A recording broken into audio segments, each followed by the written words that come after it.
Bonjour à toutes et à tous, je suis ravie de vous retrouver aujourd'hui pour une nouvelle vidéo sur comment gérer le comportement du passif agressif.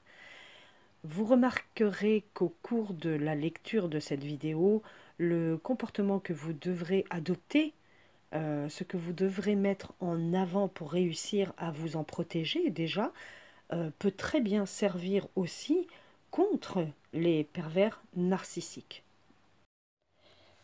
À certains égards, les personnes passives-agressives sont plus difficiles à traiter que celles qui sont ouvertement hostiles.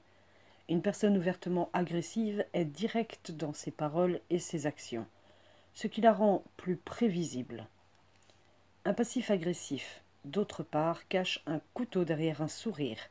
Il ou elle opère sur un script caché, et vous ne savez jamais quand vous pourriez être privé de ses droits par ses machinations secrètes. Une fois confronté, le passif agressif niera presque toujours sa responsabilité. Pour ces raisons, lorsque vous devez traiter avec quelqu'un qui est chroniquement passif agressif, soyez diplomate. Le reste du temps, gardez une distance saine. Certaines personnes essaient de changer les individus chroniquement passifs-agressifs à travers un long dialogue sur leur comportement. Ces efforts sont admirables, mais se terminent souvent par de la frustration et de la déception. Les raisons de l'agressivité passive sont complexes et profondes. Une personne passive-agressive ne change que lorsqu'elle mûrit et devient plus consciente d'elle-même. Ce n'est pas à vous de changer la personne. La meilleure façon de gérer les passifs agressifs est de ne pas se concentrer sur le changement de leurs attitudes et de leur comportement, mais plutôt sur la prise en charge ferme de la vôtre. Il est compréhensible d'être contrarié lorsque vous êtes du côté récepteur d'un comportement passif agressif. Il peut y avoir une envie de riposter ouvertement en argumentant et en utilisant un langage pointu, ou pire encore, en devenant passif-agressif vous-même. Aucune de ces approches n'est utile car le passif-agressif répondra probablement à vos accusations manifestes par le déni et les revendications de victimisation, et à toute agressivité passive de votre part avec une hostilité encore plus secrète. Pendant tout ce temps, vous souffrez parce que vous avez permis à cet instigateur de vous enlever votre sérénité.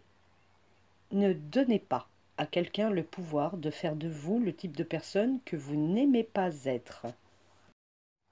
Lorsqu'un incident passif-agressif se produit, qu'il s'agisse d'une responsabilité non remplie ou d'une plaisanterie inappropriée, demandez à un ou plusieurs témoins de vous présenter le problème. Au travail, par exemple, un témoin peut être une personne physiquement présente ou une personne appropriée à qui vous copiez votre correspondance écrite. Passez en revue les communications et la documentation précédente pour justifier votre position. Évitez de faire des accusations et des déclarations qui commencent par vous, qui sont plus susceptibles de déclencher la défensive. Au lieu de cela, utilisez des phrases telles que « Vous n'avez pas respecté le délai ». Pensez plutôt à une communication efficace avec la phrase « J'ai remarqué que le délai n'était pas respecté ». Votre plaisanterie est vraiment offensante. Donc la communication efficace serait plutôt « Je ne me sens pas à l'aise avec vos plaisanteries, cela me choque ». Comprenez bien cette différence de ton de phrase. Encore une fois, documentez tout. Vérification des faits et établissez votre crédibilité avec votre maîtrise des preuves concernant la question. Étant donné que les individus passifs-agressifs opèrent secrètement, ils opposeront presque toujours une résistance lorsqu'ils seront confrontés à leur comportement. Déni, fabrication d'excuses et pointage du doigt ne sont que quelques-unes des répliques probables. Indépendamment de ce qu'ils disent, déclarez ce que vous êtes prêt à faire à l'avenir. Surtout, offrez une ou plusieurs conséquences importantes pour obliger le passif agressif à reconsidérer son comportement. La capacité d'identifier et d'affirmer les conséquences est l'une des compétences les plus puissantes que nous puissions utiliser pour se retirer d'une personne passive-agressive.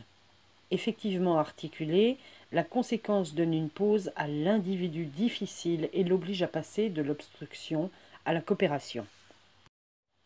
Bien que les personnes passives-agressives ne soient pas agréables à gérer, bien sûr, il existe de nombreuses compétences et stratégies efficaces que vous pouvez utiliser pour minimiser leurs dégâts et gagner leur coopération, tout en augmentant votre confiance, votre sang-froid et vos prouesses en matière de résolution de problèmes. C'est un aspect important de la réussite. Les personnes passives-agressives se comportent secrètement. Ils opposent une résistance majeure lorsqu'ils sont confrontés à leurs actions. Ils vont nier, trouver des excuses et pointer du doigt partout où ils le peuvent pour échapper aux conséquences de leurs actions. Cependant, c'est à vous de vous assurer que vos limites sont fermes et que les conséquences sont respectées. Peu importe ce que dit ou fait le passif agressif, offrez de fortes conséquences pour le comportement négatif et maintenez vos décisions lorsqu'elles sont prises. Définir les conséquences d'un mauvais comportement commence par définir vos limites. C'est un exercice qui est nécessaire sur l'estime de soi, mais auquel chacun d'entre nous devrait pourtant s'engager. Pour ces personnalités destructrices avec lesquelles nous devons faire face régulièrement, il est important de mettre un terme à leur comportement tôt et définitivement. Les comportements qu'adoptent les personnes passives agressives se produisent généralement selon un schéma et il faut remarquer ces schémas et les arrêter tôt. Ça, c'est la clé pour nous protéger des effets néfastes. Donnez le ton de votre relation en formalisant vos communications en cas de besoin. Mettez les choses par écrit et ayez des tierces personnes présentes lorsque vous faites savoir à l'autre ce que vous voudrez et ne tolérerez plus. Il peut être tentant d'essayer de changer la personne passive-agressive, mais ce serait un exercice futile. Il est impossible de changer les autres. Les seules personnes qui peuvent changer sont celles qui souhaitent changer pour elles-mêmes. Tenter de changer les comportements de quelqu'un qui ne sait pas comment traiter ses émotions est un dialogue qui prend du temps et qui mine notre estime de soi. Bien que les efforts de vouloir, de tenter de changer une personne soient quelque part admirables, il faut savoir que cela se termine de toute façon souvent par de la frustration et de la déception. Les raisons du comportement passif-agressif sont complexes et profondément enracinées. Les personnes qui se livrent à ce type de comportement ne peuvent corriger leurs erreurs avant de devenir plus conscientes d'elles-mêmes. N'oubliez pas, ce n'est pas à vous de changer qui que ce soit. La seule personne dont vous êtes responsable, c'est de vous-même. Lorsque nous sommes sur le point de recevoir un comportement médiocre ou passif-agressif, il peut être tentant de se venger, mais s'engager dans ce type de pitrerie ne fait que sombrer au niveau de l'autre personne. Vous pourriez ressentir l'envie de riposter avec un langage pointu ou des actions tout aussi passives-agressives, mais cela n'entraînera que plus d'accusations, de déni et de réclamations, de victimisation. La seule personne contre laquelle vous ripostez est vous-même. Évitez cela à tout prix. Si vous avez affaire à quelqu'un qui semble toujours vous attaquer par derrière, restez fort. Les actions des autres ne sont pas un reflet de nous-mêmes, mais d'eux-mêmes. Connaissez-vous et restez fidèle à votre intégrité et à vos valeurs. Lorsque quelqu'un vous fait un commentaire agressif passif, vous pouvez ressentir le besoin de vous défendre ou de porter des accusations à son sujet. Mais se fâcher ne fera probablement rien de bon pour changer leurs habitudes. Ne tombez pas dans leur piège de vous agacer. Les personnes passives-agressives agissent de manière discrète pour attirer votre attention, car elles manquent de maturité dans la communication.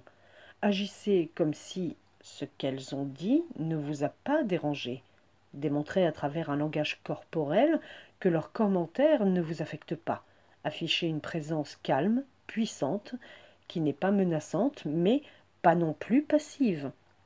Maintenez le contact visuel, montrez que vous comprenez ce qui se passe, mais que leurs commentaires ne vous affectent pas. Gardez une position ferme. Concentrez-vous sur ce que vous pouvez contrôler plutôt que sur ce que vous ne pouvez pas contrôler. Ne vous laissez pas embourber par la misère ou le mécontentement des autres à l'égard de la vie ou du travail, par exemple. Soyez réaliste. Certaines interactions avec des personnes négatives ou passives-agressives sont inévitables. Soyez fort et confiant et comprenez que vous pouvez passer à travers cela. Voilà pour cette vidéo.